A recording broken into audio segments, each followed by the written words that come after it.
پروین نے دستاویز کو بہت غور سے پڑھا، پھر کافی دیر خاموش رہی۔ چند لمحوں بعد اس نے نظر اٹھا کر رائس کی طرف دیکھا اور دھیرے سے پوچھا، آپ کو کب پتا چلا اور آپ نے مجھے پہلے کیوں نہیں بتایا؟ رائس نے گہری سانس لی، چہرے پر تھکن سی ابھر آئی۔ مجھے ابھی حال ہی میں معلوم ہوا ہے، اس نے آہستگی سے جواب دیا۔ دل میں بار بار کھٹک سی ہو رہی تھی، اس لیے میں نے خاموشی سے ایک دو جگہ ہاتھ مارے، ریکارڈ کھنگالے، تب کہیں جا کر یہ رپورٹ ہاتھ آئی۔ پھر وہ تلخی سے مسکرایا، ماتھا سکوڑتے ہوئے بولا، میم نے ان برسوں میں ایک لمحے کے لیے بھی دل نہیں بدلا۔ جب آپ کی ماں زمرد بی بی اسے یہاں لائیں تب بھی میں نے شبہ کیا تھا، لیکن آپ کی ماں نے صاف لفظوں میں کہا تھا کہ میں اس پر بھروسہ کر سکتا ہوں۔ میں نے بھی انہی کی باتوں کو حرف آخر سمجھ لیا، سوچا بھی نہ تھا کہ اصل حقیقت کچھ اور نکلے گی۔ پروین نے آہستہ سے سر ہلایا، مگر لب بھنچے رہے۔ اس نے آگے بڑھ کر وہ رپورٹ ثالث کی طرف بڑھائی۔ یہ ایک کینسر کی تشخیصی رپورٹ تھی۔ ثالث نے رپورٹ دیکھ کر ہونٹ دبا لیے، بھویں سکڑ گئیں۔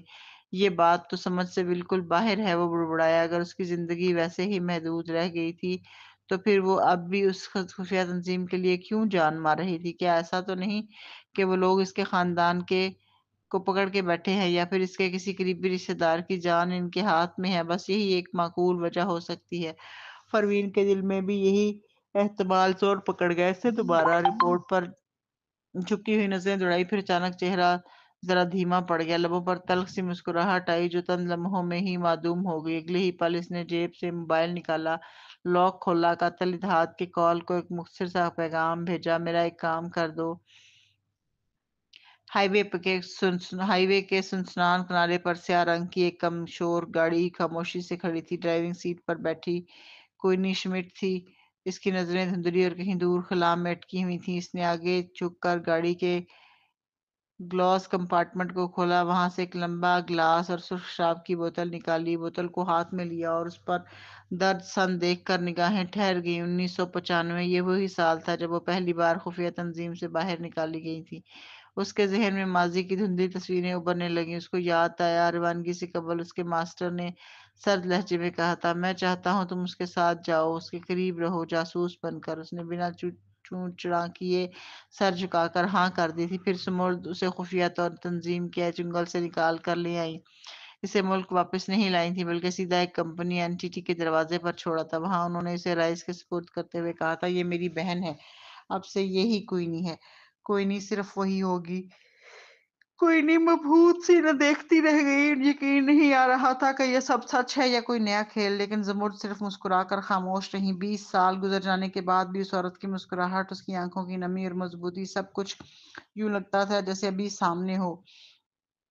یہ پہلی بار تھا جب اس کی زندگی میں کسی نے اس کے ساتھ سچی نرمی خلوص سے پیش آیا تھا۔ اس بعد کے دنوں میں زمرد اس کے ساتھ لیے اینٹیٹی کی بنیادیں رکھتی رہی، کمپنی کی منصوبہ بندی، ڈھانچہ، مستقبل کے خواب، سب کچھ اس کے سامنے بنتا گیا۔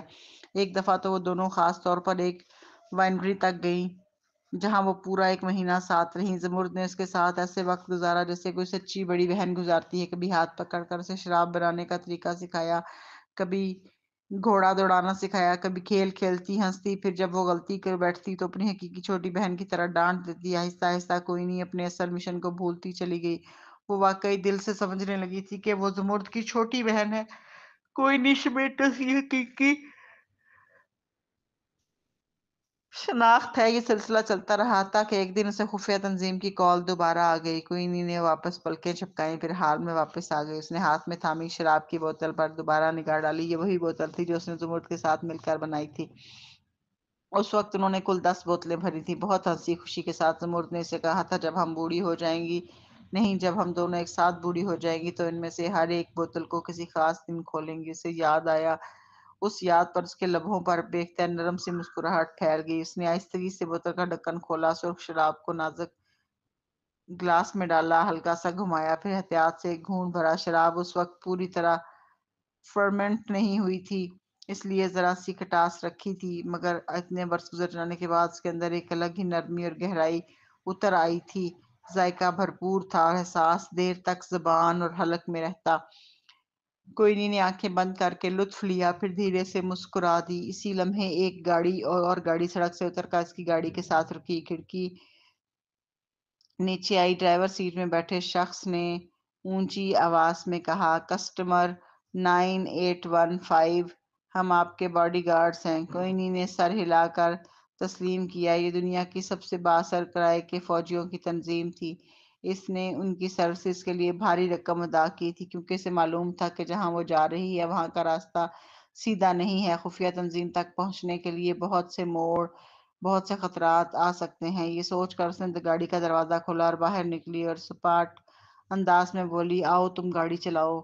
وہ اپنی گاڑی سے نکل کر ایک اور سیاہ کار کے فرنٹ سیٹ پر جا بیٹھی۔ ابھی وہ سیٹ پر بیٹھی ہی تھی کہ اس کے ساتھ کھڑی گاڑی کی پچھلی سیٹ کا دروازہ کھلا۔ کیموفلاج یونیفارم پہنے ہوئے، چہرے پر ماسک لگائے ہوئے ایک شخص ڈرائیونگ سیٹ پر آ کر بیٹھ گیا۔ کوئنی نے اس سے کہا چلو، مگر چند لمحے گزر گئے، گاڑی حرکت میں نہ آئی۔ بے چینی سے اس نے پلٹ کر دیکھا بے چینی سے اس نے پلٹ کر دیکھا اور وہیں ٹھٹک گئی۔ ڈرائیور سیٹ پر بیٹھے شخص نے ماسک اتار دیا تھا۔ چہرہ سامنے آیا تو وہ حیرت سے بولی، پروین تم یہاں کیا کر رہی ہو؟ پروین کے گھنے بال پشت پر سلیقے سے بندھے ہوئے تھے، چہرے پر سرمئی کیموفلاج پینٹ لگی ہوئی تھی اور وہ مکمل کیموفلاج لباس میں مضبوط فوجی بوٹوں کے ساتھ غیر معمولی تندرست اور دلیر نظر آ رہی تھی۔ اسے دیکھتے ہی کوئن کی آنکھیں چھوٹی ہو گئیں۔ سوال اس کی نگاہوں میں تھا۔ پروین نے ہلکا سا شانہ اچکا کر نیچی نظریں کرتے ہوئے دھیمے لہجے میں کہا، شاید آپ نے بلیک کیٹ کی شہرت کو کم سمجھا ہے۔ دنیا کے سب سے خطرناک قاتلہ بلیک کیٹ، جس کا نام آتے ہی زیر زمین دنیا کی ہر تنظیم محتاط ہو جاتی ہے، وہ چاہے قاتل اتحاد ہو، ہٹ مین لیگ ہو یا کوئی تیسری بڑی تنظیم، بلیک کیٹ کی درخواست کو کبھی نظر انداز نہیں کرتی۔ جب پروین کو پتہ چلا کہ کوئنی اکیلی گھر سے نکلی ہے تو وہ تقریباً یقینی تھی کہ وہ اپنی حفاظت کے لیے کسی نہ کسی کرائے کے فوجی گروپ سے خدمات ضرور لے گی۔ ایسے فوجی جو آخری لمحے میں بھرتی کیے جائیں عام گنڈوں یا معمولی باڈی گارڈز کی نسبت کہیں زیادہ پروفیشنل ہوتے ہیں۔ ان کے لڑنے کی صلاحیت عام محافظوں جیسی نہیں ہوتی۔ وہ پیسے کے عوض جو وعدہ کریں اس میں غداری نہیں کرتے۔ اس لیے پروین نے بلیک کیٹ کے شناخت استعمال کرتے ہوئے دنیا کی تمام بڑی تنظیموں سے ایک ساتھ رابطہ کیا۔ بالآخر اطلاع آئی کہ کوئنی نے ہٹ مین لیگ کے ساتھ وابستہ ایک کرائے کے گروپ کو چنا ہے۔ ہٹ مین لیگ اور اساسن الائنس برسوں سے ایک دوسرے کے حلیف چلے آ رہے تھے۔ کوئنی نے غالباً اسی لیے انہیں منتخب کیا تھا کہ کہیں قاتل اتحاد یا اس سے جڑی کوئی تنظیم پروین کو خبر نہ دے سکے، لیکن ہٹ مین لیگ کے تمام ارکان بلیک کیٹ کے بارے میں ایک الگ ہی عقیدت رکھتے تھے۔ ایبٹ نے بلیک کیٹ کے خفیہ اکاؤنٹ پر ایک کے بعد ایک پیغام بھیج رکھا تھا۔ ارے بلیک کیٹ، تمہیں پتہ ہے اساسن الائنس نے تمہارا نام استعمال کیا ہے۔ انہوں نے تمہاری نقل میں ایک عورت بھیجی جو 3 دن تک ملکہ کی باڈی گارڈ بنی رہی۔ حد یہ ہو گئی ہے، ہمارے دروازے تمہارے لیے ہمیشہ کھلے ہیں، تم جب چاہو ادھر آ کر ہمارے ساتھ کام کرو۔ پروین نے ان کے تمام پیغامات مکمل طور پر نظر انداز کر دیے تھے۔ جیسے ہی اسے خبر ملی کہ کوئنی نے ہٹ مین لیگ کے کرائے کے فوجیوں کا انتخاب کیا ہے، وہ فوراً روانہ ہو گئی۔ اب وہ خود گاڑی چلا رہی تھی۔ کوئنی چند لمحے خاموش رہ کر بولی، تو کیا تم مجھے واپس لے جانے آئی ہو، مجھے روکنے نہیں؟ پروین نے آہستہ سے سر ہلایا، پھر اس کی آنکھیں ذرا سرخ سی ہوئیں اور نرم آواز میں بولی، میں تو بس آپ کے ساتھ یہ آخری سفر طے کرنے آئی ہوں۔ کوئنی لمحے بھر کو ساکت ہو گئی، پھر اس نے بھری شراب کے گلاس کو ہاتھ میں لے کر سوال کیا، تو تم سب جان چکی ہو؟ ہاں، پروین کی آواز مدھم مگر مضبوط تھی۔ خالہ کوئنی، میں آپ پر بھروسہ کرتی ہوں، مجھے یقین ہے آپ کے پاس یہ سب کرنے کی کوئی بہت بڑی وجہ ہوگی۔ اب میں آپ کی زبان سے آپ کی اپنی وضاحت سننا چاہتی ہوں۔ کچھ لمحے کوئنی خاموش کھڑکی سے دیکھتی رہی، پھر دھیرے سے بولی، جانتی ہو مجھے اب خود بھی یاد نہیں کہ میرا اصل نام کیا ہے۔ جب سے سب نے مجھے کوئنی شمٹ کہنا شروع کیا، میں نے بھی مان لیا کہ شاید یہی میری حقیقی شناخت ہے۔ اس کے ہونٹوں پر تھکی سی مسکراہٹ آئی۔ آئیوی لیونس، یہ میرا اصلی نام تھا۔ اس نے شراب کا ایک گھونٹ لیا، پھر آہستہ سے سلسلہ آگے بڑھایا۔ برسوں تک خفیہ تنظیم نے مجھ سے کوئی رابطہ نہیں کیا۔ میں نے سوچ لیا شاید وہ مجھے بھول گئے ہیں یا میرا کام ختم ہو چکا ہے۔ میں نے سمجھا میں صرف کوئنی ہوں، زمرد کی بہن، شمائل کی خالہ، اینٹی کی مالک۔ لیکن جیسے ہی تم نے V16 میرے ہاتھ میں لیا، ان کا پیغام آ گیا۔ وہ چاہتے ہیں کہ میں وہ دونوں سیرمز V16 ان کے حوالے کر دوں۔ کیوں؟ پروین نے سیدھی اس کی آنکھوں میں دیکھتے ہوئے سوال کیا، تم تو ویسے بھی زیادہ وقت کی مہمان نہیں رہی، ایسی حالت میں بھی تم ان کے حکم کی غلامی کیوں کر رہی ہو؟ کوئنی کی نظریں سرد پڑ گئیں۔ جواب صرف آیا جواب صرف 2 لفظوں میں آیا، اپنے خاندان کے لیے۔ پروین کے دل میں اب بھی اس کے اصل نام کے بجائے خالہ کوئنی کا لفظ ہی گھومتا رہا۔ چاہے وہ زمرد کی بہن ہو یا خفیہ تنظیم کی رکن، اس کے لیے کوئنی شمٹ ہی تھی۔ وہ آج بھی اس کے قبضے میں ہیں۔ کوئنی نے بے حسی سے کہا، جیسے کسی اور کی داستان سنا رہی ہوں۔ میرا خون، میرے اپنے، ان کے ہاتھ میں ہے۔ انہیں کچھ ہوا تو؟ پروین چپ رہی۔ کوئنی نے اس کی طرف دیکھا اور ہلکے سے لہجے میں بولا، اگر وہ تمہیں شمائل یا ثالث کی جان کا خطرہ دے کر کہیں کہ V16 ہمارے حوالے کرو تو تم کیا کرو گی؟ تو کیا تم دو گی؟ جواب دل سے فوراً نکل آیا، ہاں۔ پروین نے سر چکا کر کہا۔ بلا جھجک اس نے گہری سانس لی، نظریں اسٹیئرنگ پر جما دی۔ خالہ کوئنی کے پاس کوئی راستہ نہیں تھا۔ اس نے دوبارہ کوئنی کی طرف دیکھا۔ وہ ہمیشہ کی طرح مہنگے لباس پہنتی، شان سے سرخ گاؤن، زیورات، لہراتا ہوا روپ، لیکن آج وہ سیاہ سادہ کوٹ میں لپٹی بیٹھی تھی اور آنکھوں میں برسوں کا تھکن زدہ دکھ دکھائی بسا ہوا تھا۔ تو اب تم مجھ سے نفرت کرتی ہو؟ کوئنی نے آہستہ سے پروین نے پوچھا۔ پروین کچھ لمحے سوچتی رہی، پھر دھیمے لہجے میں بولی، شاید نہیں۔ وہ ہلکا سا مسکرائی، مگر وہ مسکراہٹ بہت ادھوری تھی۔ جب پتہ چلا کہ آپ نے V16 لے لی ہے، دل واقعی بہت دکھا ہوا تھا۔ احساس ہوا کہ دھوکہ کھا گئی ہوں، لیکن جب سچائی جان لی، خفیہ تنظیم، تمہارا ماضی، ادھر قید، تمہارا خاندان، تو غصہ جیسے خود بخود ہی ٹوٹ گیا۔ دل چاہ کر بھی آپ سے نفرت نہیں کر سکتا۔ کوئنی نے حیرت سے اسے دیکھا، پھر بہت ہلکی سی افسردہ مسکراہٹ اس کے چہرے پر آ گئی۔ کتنے سال گزر گئے اور آخر میں بھی زمرد کو مایوس ہی چھوڑ گئی۔ پروین نے آہستہ سے سر ہلایا۔ میری ماں کو شاید پہلے سے اندازہ تھا، اس نے نرم لہجے میں کہا، اسی لیے انہوں نے آپ کو اپنی بہن کے طور پر قبول کیا اور آپ کے حوالے V16 جیسے راز کیے۔ وہ جانتی تھی کہ آپ کے ماضی کا کوئی سراغ ان کے پاس نہیں، پھر بھی انہوں نے آپ پر یقین کیا۔ کوئنی ہلکا سا ہنسی میں بھی خود پر طنز تھا۔ اور اب تم کیا کرو گی؟ اس نے پوچھا۔ کچھ نہیں، پروین نے سادگی سے جواب دیا۔ میں نے کہا تھا نا، میں بس آپ کے ساتھ یہ آخری سفر پورا کرنے آئی ہوں، آپ کو اکیلا نہیں چھوڑوں گی۔ کوئنی نے اسے چند لمحے تک دیکھتے ہوئے کہا، پھر آہ بھر کر نظریں پھیری۔ دل ہی دل میں وہ جانتی تھی کہ راستہ آسان نہیں ہوگا۔ تمہیں میری حفاظت کی کوئی ضرورت نہیں۔ اس نے اچانک سرد لہجے میں کہا، ویسے بھی تمہارے ساتھ اچھا سلوک کرنا میرے مشن کا حصہ تھا۔ وہ خفیہ تنظیم ہی چاہتی تھی کہ میں تم سے اسی طرح پیش آؤں تاکہ تمہارا اعتماد جیت سکوں، تمہارے قریب آ سکوں، ورنہ میں تم پر اتنی مہربان کیوں ہوتی؟ پروین کے ہاتھ اسٹیئرنگ پر جم گئے، مگر چہرہ غیر متاثر رہا۔ کوئنی نے تھرمل باکس نکالا، اندر سے چھوٹی سی شیشی نکالی۔ V16، وہی V16۔ بوتل پروین کی طرف بڑھاتے ہوئے خشک لہجے میں بولی، یہ لو V16، اب ہم دونوں کے درمیان کوئی قرض باقی نہیں رہا، تم جا سکتی ہو۔ پروین نے ہاتھ بڑھا کر بوتل لینے کے بجائے گاڑی سٹارٹ کر دی۔ کوئنی کی بھویں سکڑ گئیں۔ کیا تم میری بات نہیں سنی؟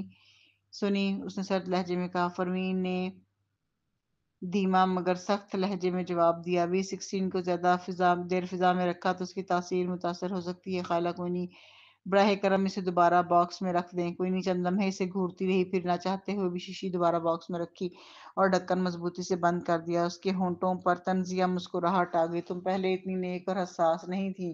وہ ہنسی۔ واقعی پروین نے کبھی نارمل خاندان نہیں دیکھا تھا جہاں باپ واقعی باپ ہو، ماں واقعی ماں ہو، بہنیں اور بھائی اپنے ہوں، پھر جو تھوڑا بہت پیار ملا وہ اس کے بوڑھے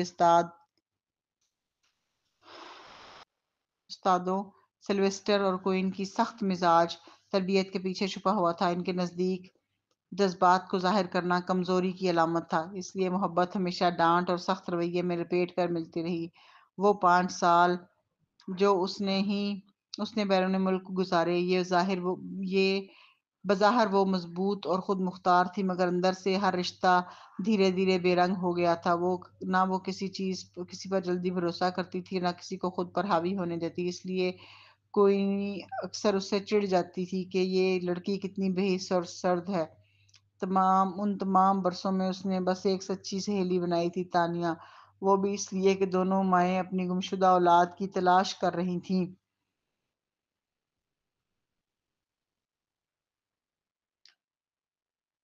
دونوں کے زخم کہیں نہ کہیں ایک جیسے تھے۔ پروین نے کوئنی کی بات کا کوئی جواب نہ دیا۔ صرف ہائی وے پر گاڑی آگے بڑھا دی۔ کہاں جانا ہے؟ اس نے سیدھے سامنے دیکھتے ہوئے پوچھا۔ کچھ لمحے کوئی نہیں خاموش رہی، پھر دھیرے سے بولی، پروین، راستے میں ہمیں صرف باربرین سے نہیں بچنا بلکہ خفیہ تنظیم سے بھی 2 ہاتھ کرنے ہیں۔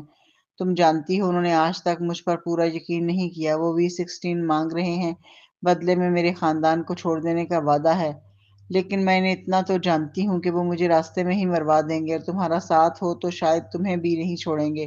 تمہیں ویسے بھی میرے ان سے سامنا کرنا ہی ہے، لیکن میرے لیے میں خود کو اس کے لائق نہیں سمجھتی۔ پروین نے نظریں راستے پر جماتے ہوئے کہا، یہ فیصلہ آپ کے لائق ہے یا نہیں آپ نہیں کریں گی، میں کروں گی۔ اس نے ہلکا سا گہرا سانس لیا۔ خالہ کوئی نہیں، میں نے کہا تھا نا، میں آپ کو گھر واپس لے کر جاؤں گی اور حفاظت سے لے کر جاؤں گی، یہ وعدہ ہے میرا۔ اس نے ساتھ ہی بلیک کیٹ کا ماسک اٹھا کر چہرے پر پہن لیا اور دھیرے سے بولی، اب یہاں پروین سمتھ نہیں ہے، صرف بلیک کیٹ ہے، اور بلیک کیٹ اپنے ہدف تک پہنچ کر ہی دم لیتی ہے۔ یہ کہہ کر اس نے کوئنی کے ہاتھ سے گلاس لے لیا۔ اب مزید نہیں، بس۔ اس نے صاف لہجے میں کہا، آپ نے رات بھر شاید ہی کچھ سویا ہو، یہ سفر ہلکا نہیں ہوگا، اچھی طرح آرام کیجیے۔ کوئنی نے اسے گھور کر دیکھا، پھر منہ بنا لیا۔ وہ دوبارہ گلاس لینے ہی والی تھی کہ پروین کی سخت آواز آئی، اگر اب شراب کا ایک گھونٹ بھی مزید لیا تو میں پوری بوتل کھڑکی کے باہر پھینک دوں گی۔ کوئنی نے بے بسی سے آنکھیں بند کر لیں۔ لحاف جو اس کے کندھے پر رکھا گیا تھا اس نے بدری سے اوڑھ لیا۔ گاڑی کے اندر پہلی بار مکمل سکوت چھا گیا۔ کچھ دیر بعد پروین کی ہونٹوں پر ہلکی سی مسکراہٹ ابھری، جیسے کوئی پرانی جھلک یاد آ گئی ہو۔ کوئنی نے بیزاری سے آنکھیں کھول کر پوچھا، ہنس کیوں رہی ہو؟ یوں ہی کچھ یاد آ گیا، پروین نے نرم لہجے میں کہا۔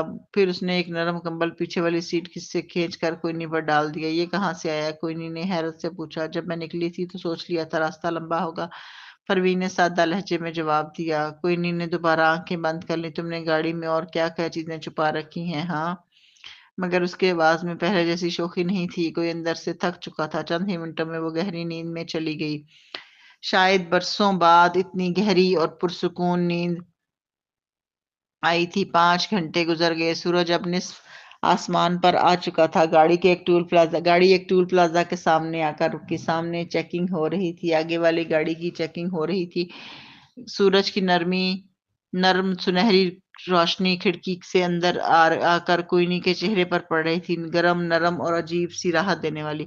کوئنی نے آہستہ سے آنکھیں کھولیں، ابھی پوری طرح ہوش میں بھی نہیں آئی تھی کہ پروین کے کان میں لگا بلوٹوتھ ہیڈ سیٹ روشنی سے جگمگایا۔ اس کی مدھم مگر چوکس آواز سنائی دی، الرٹ! ایک ہی لمحے میں نیند کی ساری کیفیت چھن گئی۔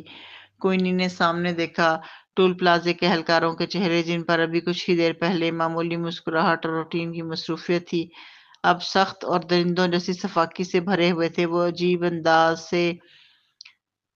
وہ عجیب سے انداز میں ان کی گاڑی کو گھیرنے کے لیے بڑھ رہے تھے۔ کچھ نہ کچھ بہت غلط تھا۔ پروین کے اندر چھٹی حس تیز تھی۔ وہ فوراً سمجھ گئی کہ یہ عام حملہ نہیں ہے، بلکہ تربیت یافتہ کرائے کے سپاہی ہیں جو ٹول سٹاف کا بھیس بدل کر کھڑے ہیں۔ وہ لمحہ بھر کو ساکت رہی، پھر اس نے ایک سرسری سی نظر پیچھے دوڑائی، حالات کا جائزہ لینے کے لیے۔ پیچھے والی سیٹ میں کوئنی تھی، جو لڑائی جھگڑے سے ہمیشہ دور رہی تھی، لیکن اس وقت اس کے معمولی سا کسے ہوئے چہرے سے پتہ چل رہا تھا کہ وہ بھی خطرے کی بو سونگھ چکی ہے۔ کوئنی نے بے اختیار خود کو مضبوط کرنے کے لیے اپنی کمر کے قریب ہاتھ رکھ لیا، جیسے کچھ تھامنے کی کوشش کر رہی ہو۔